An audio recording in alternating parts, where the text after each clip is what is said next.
Hi, WFMers out there. I'm your host, Irina Mateva, and this is WFM Unfiltered, a podcast by Right WFM, the place where we share the truth about workforce management. So get comfortable and listen closely. For me, companies should have some mechanisms in place to secure that this does not happen, or at least eliminates the majority of reasons for this happening. What can you speak to me a little bit more about that? Is stuff happening or changing in the corporate world? Do companies tend to invest more? Because I'm gonna share one story before I give you the word back. I have worked at a place where they were preaching about honesty. That was how you feel, and we're gonna take this into account, and we're gonna change stuff so you feel great about the work and stuff like that. The worst thing you can do to yourself was being honest, because at the moment when you were actually saying how you feel about your job, about your role, about the environment, that's where issues started happening from the top down. What can we do about these situations? If I could fix it all, I'd be out of work. I think there's a few things to bear in mind. Look, there's good and bad everywhere. There are companies that are extraordinary in how far they go to look after their staff. And off the top of my head, I can think of at least a dozen where they do everything that is possible for them to do. And they have bought into the proactive fix it when it's a little knock, rather than the reactive, let's replace the engine when it's an awful lot more expensive. I think the interesting thing is that as businesses, whether we're with call centers or we're multinational brands or whatever we might be, we do budget for risk. We budget for never events. We budget for things that may go wrong. But what we don't budget for is our people going wrong. So we look at what happens if there's a flood and our supplier can't get us what we need in time. And we've got a plan in place so we can actually go to a different provider that we've already resourced, sourced, know what they're all about, and can just switch. We have things in place should there be fires in our buildings where we evacuate. We know proactively that this is the way it is. Now, we've never had a fire in our building, but we know that if there was a fire in our building, we're okay because we've already worked out the right way to go out, how we sort all this stuff out, and this is the thing. But we don't do this with mental well-being. We don't do this with our staff. We don't sit back and go, okay, well, look, if 40% of our staff have gone off with some form of mental well-being in the last 12 months, what should we have done differently? What could we have done differently? How do we make sure it doesn't happen again? How do we look forward and put a plan in place to mitigate this before it even happens? And again, I think I was saying earlier on, it's very much in the sort of realms of insurance, where you buy insurance for the what ifs. You pay your monthly fee and everything else on the basis that if something happens, you have insurance to pay for it. Now, in most cases, it's also a legal requirement to have insurance in place for your car or your home or whatever the case might be. We have that side of it where regulation from governments and others have advanced to the point where, as opposed to just saying we need a physically and healthy working environment, physically and mentally healthy working environment, whatever that means, some places, some people are actually now going further and saying, look, no, actually, it needs to be more than just this little ambiguous wording where you could argue that as long as you don't shout at someone all day, it's okay from a sort of a mentally stable point of view. It's very easy. I'm in the UK, we have the NHS. There's an awful lot of businesses that quite regularly say to me, I'm not the NHS. I am not here to fix people. I'm not here to pay for these people to go private effectively and bypass the wait lists and bypass the sort of lack of provision. And in many respects, they're absolutely right. they aren't there to replace the NHS. That's not their workspace. Mm-hmm. But what they are there to do is to look after the people that work for them while they're working for them, because that's just the right thing to do.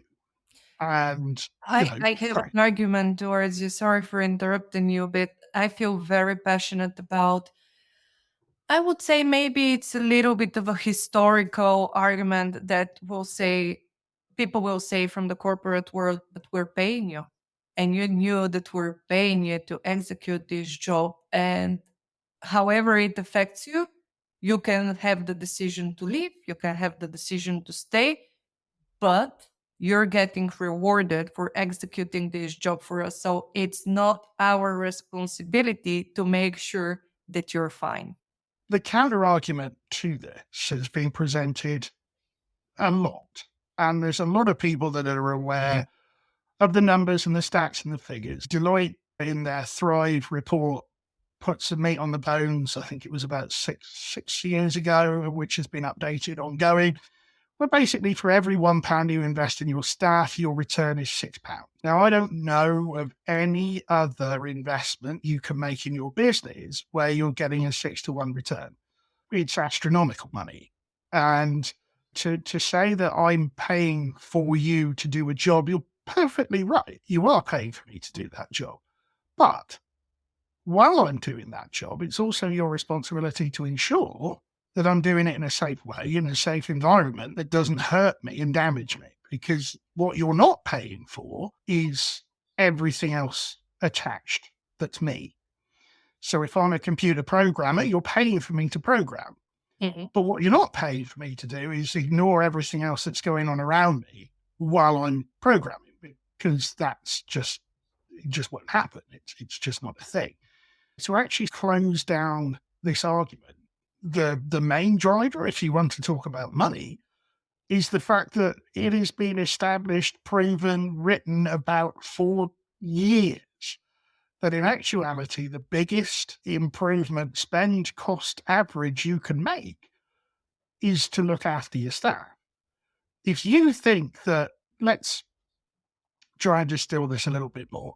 So let's say we've got an executive, and that executive comes into a company. So he's been hired by the senior team. Now, he comes into the company, he's new to the company. So he now spends 6 months getting up to speed with the company and all the bits and bobs that are going on in the company and all the politics and all the role and everything else. Because whilst he's come from somewhere else, he still needs to get to know the ins and outs of what he's doing. We'll be generous and we'll say that takes 6 months to actually get him right up to productivity level. So now he starts going and implementing his things that are going on. He starts changing stuff. He starts moving stuff around. But now he starts getting the pressure from on high, because he had that honeymoon grace period when he was hired, where everyone was leaving him alone to bed in. And everyone was like, no, you leave him, he'll be fine. He just needs to get his feet under the desk and work out what's going on. So now he's come in, and all the gloves are off now because we've had our 6 months, and the board and whoever are expecting massive changes. Now, again, if these expectations are realistic, this individual stays and he continues to work and he sees his plans out, and actually cost-wise, that's a good thing, because he wants to be seeing these plans out. And actually, if you've costed these plans and started them, if you stop, restart, stop, do something else, stop, change, this is all money that's going. Okay. So let's go back to our employee. So the pressure's now starting to come on. He's still doing what he's doing. He believes completely in what he's done because you've hired him to do this. But now the pressure's got too much because people want too much from him. And what they're asking for is unrealistic expectations. So he goes back and he says, look, this is unrealistic. This is if he's got a good enough relationship. If he hasn't, then he just keeps quiet, or she. And they keep going, and then they go off sick with burnout. Mm-hmm. So now this person's gone off sick with burnout.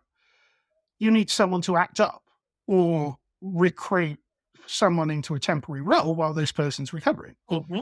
So now we have the expense of going out and getting someone to act up, or going out, spending on a recruitment agent to bring a new person in to work on a temporary contract to just keep things ticking along while this person's off long-term sick. So the person comes back, nothing's changed. Everything's still the same way it was. After a couple of weeks, the pressure from on high has got too much again. And again, I keep saying on high, it can also come from below, where lots and lots of people are squeezing that sort of middle management level or the executive level where edicts are passed down, and then they have to find a way of passing them down to the next level, but make it more palatable and put it into sort of human English rather than notes and figures and everything else on a board. So this person decides, you know what? I'm not going to do this. I'm not going to hang around. I'm an overachiever. I'm a well-paid guy, girl. I can go and do something else. And they leave for another job. So this has now taken us 18 months. So they came in, had 6 months to bed in. They had 3 months off with mental health issues. And at the end of the 8 months or 7 months, 9 months, they've had enough. And they've gone, I'm good at what I do. I'm a great talent. I would be an asset to any other business. You don't appreciate me. So if we take stock of numbers, we've had to recruit him in the first place, which has cost tens of thousands in recruitment agent fees and a package for them to come across or move into the role. We've then had to have someone acting up during that 6 months, and this person's been bedding themselves in. So we've been paying their salary plus 80% for the other person. We've then had this person off with burnout, where we've been paying them and we're paying someone to act up. And then we've had this person leave, which means I've now got to spend on recruitment to bring in another person on another package to start the process all over again. So I call this the middle management merry-go-round, where effectively people jump on and move around. Now, if we work out how much that's cost, we're talking hundreds of thousands of pounds at that level, or hundreds of thousands of euros. And what have we achieved? Well, nothing, because the next person that comes in goes through exactly the same process and then jumps ship after 18 months. So we're just hemorrhaging money. Whereas in actuality, if we sit and we work it out from just a pure cash point of view, and again, I know this is incredibly cold because we're dealing with people, but just from a finance director, if they need convincing that doing stuff about this is a good thing, think about actually supporting this person and looking after them and changing the situation and listening to what they're having to say about the issues that they've got, focusing potentially on the culture, changing a bit of this. That isn't going to cost you the same amount of money as it's going to cost you every 18 months to replace a senior manager. Now, if you filter that then down into the rest of your workforce, and remember, we're only working on one person for 18 months. Let's go down, we're back at our call center, and we've got staff coming and going regularly, all the time. And we've got to train them, so we need a training department. And we've got to train them again when they've got an issue, but instead of finding out what the issue is, we put them in training because training has now become the sort of exit route from the company. If you're doing badly, we'll train you. If you're still doing badly, we'll train you again, and then we'll get rid of you. So effectively, training is now being viewed as this sort of life for the chop kind of scenario. So no one actually wants training, which is ridiculous, because training is the thing that should help them in their job. But no amount of training is going to help them if they're burnt out and they're having issues elsewhere, or they've got mental health problems, whatever the case might be. You can train me on a call till the cows come out. It isn't going to change.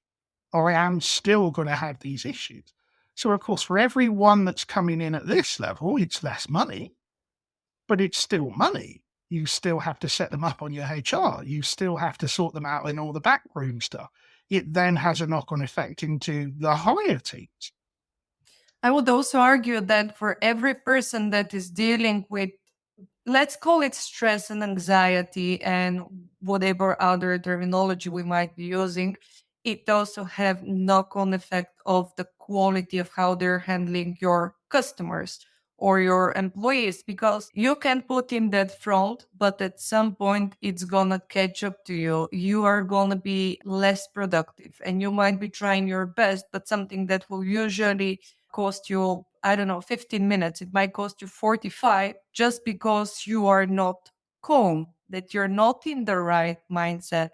And actually, the thing that I wanted to ask you specifically about WFM teams, and again, I'm very passionate about it, not only because I'm a WFMer myself, but because this is a topic that nobody talks about. We just don't care about their mental health. And the reality is that in every single company, whether it is a contact center, whether it's a retail, healthcare, whatever, you have a handful of people, one, two, five, a bit more, that are dealing with the structure, with the foundation, with the employees for the entire organization. So this is a tremendous amount of pressure that's put on you.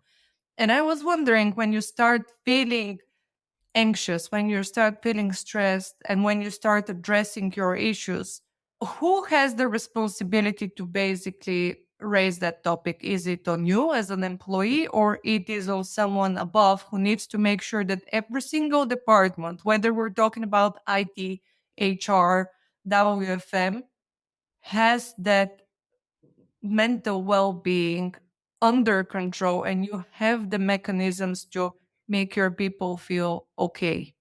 For me, action starts at the top and it works its way down. So without the buy-in of the people at the very top, no matter how great the guys are trying to put something in place, if the people at the very top of the business are laughing it off and aren't on board with it and don't really care, you're fighting a losing battle to start with, because they're going to be very negative in their views as to what happens. Again, if you have senior leaders who are on board with this, it is a massive plus. The next sort of thing to identify is the culture of the business that you're working in. So effectively, and people say, oh, we manage our culture, we go out on a Friday and have a pint and talk about whatever. For me, if you're working on the culture that you want within your business, I want my business to be psychologically safe. I want people within my business to feel empowered to come forward if they've got an issue and say, I've got an issue. I want them to trust us to be able to deal with that issue in a really sensitive and positive way, rather than a negative sort of blame game, shame the person who's coming forward, take it, go back, the whole sort of man up in inverted commas equation that we suffer from in so many institutions, not only in mental well-being in businesses. Culture and culture changes, and actually establishing the culture, if you're a business owner or you're a senior leader, for me, it's about establishing a culture of a business that you would be happy to come and work in if you were at one of these lower levels. And if you're growing a business, it's never losing sight of why you started the business in the first place. It's actually going back to those fundamental basics when there were three of you in an office chuckling away about what was going on. And when you found out somebody was sick, you messaged them, asked if they needed anything. Can I get you anything from the shop? Type of thing. That sort of small business feel, but in a large business environment. And it can be achieved. And there are some really good examples of how it can be done. And there are some really amazing professionals who specialize in culture change, who look at things in incredible detail and incredible depth.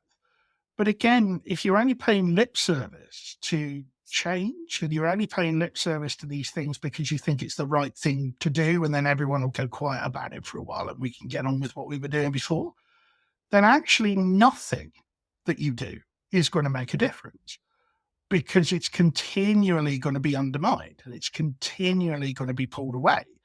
I have my own business and I've made my business, I hope, to mirror my own values, and I support my staff. And there's ways of people reaching out and giving me ideas and changing things. we're all encouraged to talk to each other about whatever it is that we want to talk to. There's an open door policy. There's actually, when the bell goes or the horn blows, that's the end of your workday. You can disconnect. You have the right to disconnect. Look, if you're doing a job where it is imperative, there are other ways of allowing yourself that break. But actually, for most of us who maybe work in a 9-to-5 office, or certainly in your case, that right to disconnect and go home and hang up your work phone or turn off your work emails and then not expect to come back in the following morning and have an absolute roasting from somebody who tried getting hold of you at 9:15 at night because they needed an answer to a question is a fundamental right. You are not on the clock 24/7. Just because you were paid a wage, it doesn't mean someone owns you. It's all about the fact that you are being paid to do a job, and that job has its limits and its limitations, as detailed in your employment contract and everything when you sign it, because it's all set out and it tells you your working hours and what you're supposed to be doing and how it's supposed to work around.